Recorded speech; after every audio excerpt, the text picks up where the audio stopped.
To speak of Peter Berg's 2012 spectacle, Battleship, is to wade into a churning sea of glorious, unapologetic excess, where Michael Bay's DNA appears to have cross-pollinated with a Hasbro boardroom.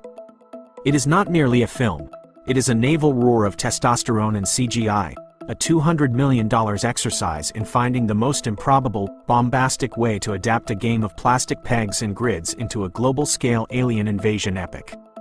This is where a destroyer becomes the very last line of defense for Earth, and where every slow-motion shot of a missile launch feels less like a narrative beat and more like a feverish, high-definition love letter to the US Navy. The narrative anchors itself, quite literally, around Lieutenant, a man whose potential for greatness is only rivaled by his talent for catastrophic screw-ups. We first meet him in a truly ridiculous setup, breaking into a convenience store for a chicken burrito to impress Samantha, Sam, Shane, who, naturally, turns out to be the daughter of Admiral Terrence Shane. This act of ill-conceived romance lands him in the Navy, under the rigid, exasperated command of his older brother, Commander Stone Hopper, captain of the USS Sampson. It's the classic Maverick versus Iceman dynamic, transposed to the Pacific.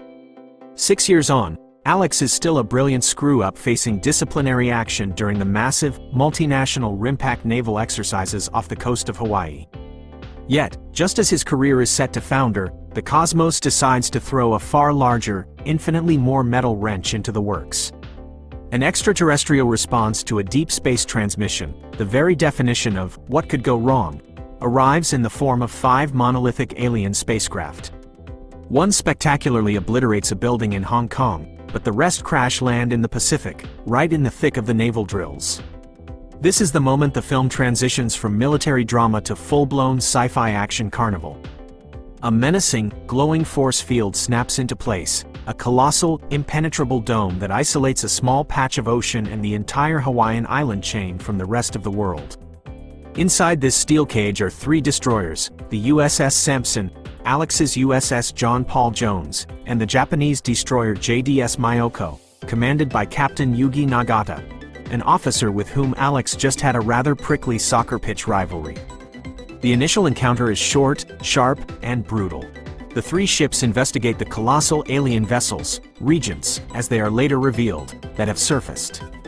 A warning shot from the humans is met with a devastating, asymmetric counterattack. The Sampson and the Myoko are rapidly turned into scrap and shrapnel. In a matter of minutes, Stone is gone, a shocking, gut punch of a moment that instantly shatters Alex's world. By the sheer, brutal mathematics of survival, Alex Hopper is suddenly the most senior officer remaining on the severely damaged John Paul Jones.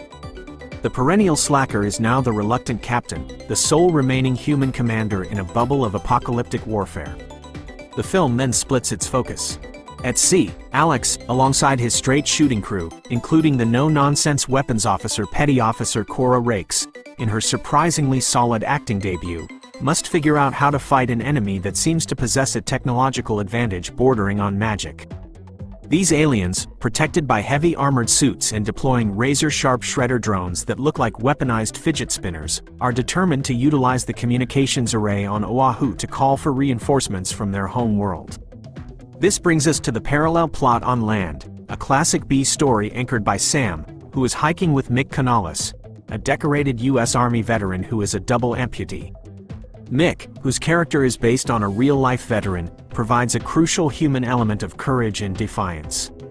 They encounter a scientist at the array and must fight off armored aliens on foot, a thrilling ground battle where Sam and Mick demonstrate that the will to survive is a potent weapon, especially when armed with a spectrum analyzer and a healthy dose of rage. Back in the thick of it on the water, the action reaches its ridiculous, glorious peak. Alex and Nagata, their rivalry now forged into a desperate camaraderie, are forced to think outside the box, or, more accurately, outside the radar screen. The aliens' ships are cloaked, but Alex and Nagata realize they can track the alien movements using a network of NOAA tsunami warning buoys. This leads to the film's self-aware nod to its source material, a massive, deadly game of Battleship, where coordinates on a grid of buoys guide the John Paul Jones's mighty 5-inch guns.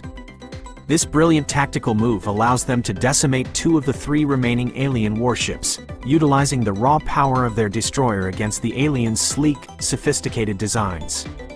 The triumph is short-lived. The third, most resilient alien warship eventually sinks the John Paul Jones with a barrage of drones, forcing Alex and the surviving crew to evacuate. But this is not the end. The final, desperate, and utterly bonkers act of the film involves the ragtag remnants of the American and Japanese crews commandeering the USS Missouri. The Mighty Mo is no longer a functioning warship. She is a museum piece, crewed by a handful of aging, real-life veterans.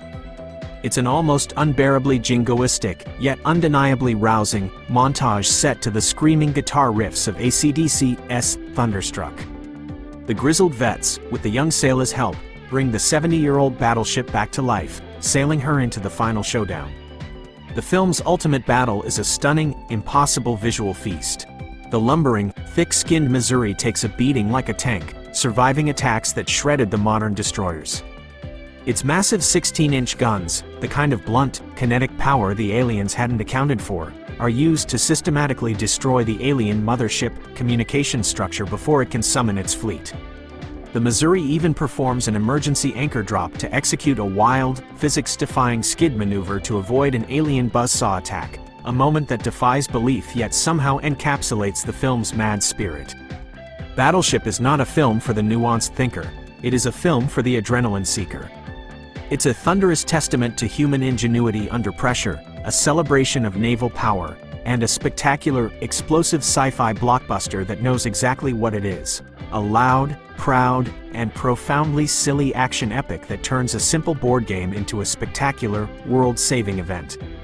Alex Hopper, the slacker, proves that the best weapon is not just technology, but the unpredictable human element, the one thing the logical, sun-sensitive aliens couldn't compute.